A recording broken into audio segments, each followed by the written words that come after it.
तो बता दें दोस्तों कि सरिया के pin power star Pawan Singh ji का एक सॉन्ग आया है, जिस सॉन्ग का नाम है सरिया के पिन। तो बता दें दोस्तों कि इस सॉन्ग को गाया है पावर स्टार पवन सिंह ने और शिल्पी राज ने। तो बता दें दोस्तों कि इस सॉन्ग को लिखे हैं आशुतोष तिवारी जी ने। और बता दें दोस्तों कि इस सॉन्ग के म्यूजिक डायरेक्टर हैं प्रियांशु सिंह जी, जो बेहतरीन म्यूजिक से सजाया है।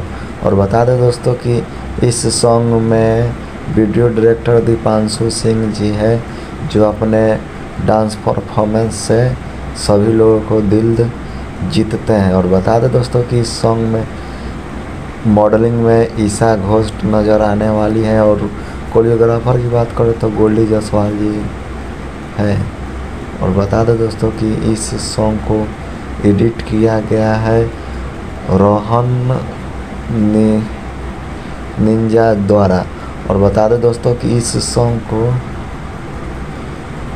बेस्ट भोजपुरी के यूट्यूब चैनल से इस सॉन्ग को रिलीज किया गया है, जिस सॉन्ग का नाम है सरिया के पिन। तो आप सब ढेर सारा प्यार दुलार आशीर्वाद दीजिए सरिया के पिन सॉन्ग को, और ब्लॉकबस्टर होली से पहले इसको हिट कराइए पावर स्टार पवन सिंह जी का, कि ढेर सारा इनकम इस सॉन्ग से हो।